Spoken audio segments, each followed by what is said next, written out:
大家好，我係心臟科專科醫生何國棟醫生。相信大家都聽過通波仔，但係可能唔係太清楚，其實呢個通波仔係乜嘢嘅手術，會點樣做，或者幾時需要做。今日我就有機會同大家詳細講解一下。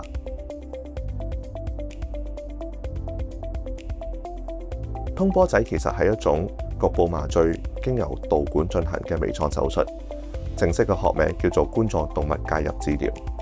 簡單啲嚟講咧，醫生會利用一條柔軟嘅塑膠管，從手腕或者大腿嘅血管進入心臟嘅血管，利用氣囊同埋支架將收窄甚至出現阻塞嘅血管打開，從而恢復對心臟肌肉嘅供血。比起傳統嘅搭橋手術，佢唔需要喺開胸嘅情況底下進行，對病人嚟講風險會較低，康復嘅時間亦都會較短。咁樣第二個問題就嚟啦，心臟血管究竟塞到幾多先要進行通波仔手術？如果我哋根據一啲國際心臟學會嘅指引，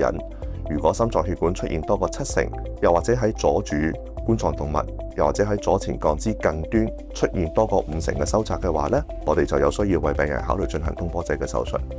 但係我哋亦都要考慮其他嘅因素，包括病人會唔會出現一啲叫運動嘅時候心絞痛嘅情況啦、氣促、運動量減少，又或者心臟衰竭嘅病徵。如果有呢啲情況嘅話呢，醫生就會為病人進行心臟導管檢查，甚至可能即時要進行通波仔嘅手術。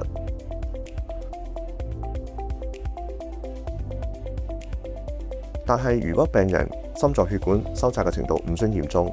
又或者冇明顯嘅病徵嘅話呢，醫生就會傾向利用藥物去控制，包括做好病人血糖、血脂同埋血壓嘅水平。有需要嘅話，我哋會加入抗氣小板嘅藥，又或者心臟血管嘅擴張嘅藥物去控制嘅病徵。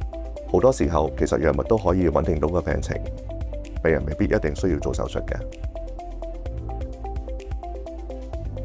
至於點樣先可以知道自己有冇心臟血管嘅問題，醫生會根據病人嘅情況，建議進行包括心臟超聲波、運動心電圖、心臟血管嘅電腦掃描，甚至直接嘅心臟導管檢查造影。高危嘅人士，例如佢哋有吸煙嘅習慣，有高血壓、高血糖、高血脂，所謂三高嘅情況，有家族嘅病史，就更加應該及早去檢查啦。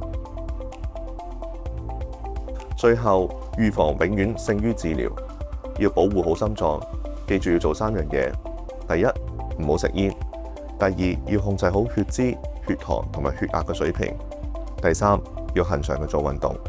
飲食方面，盡量要選取一啲少油、少鹽、少糖同埋多蔬菜嘅食物，保持理想嘅體重，定期做身體檢查，就可以大大減低患上心血管病嘅風險。雖然通波仔係可以即時為病人改善到心臟血管嘅血流嘅情況，減少心臟病發嘅機會，但亦都唔係萬能嘅。最重要係要做好長期嘅管理，令到自己心臟血管唔好出現收窄嘅情況。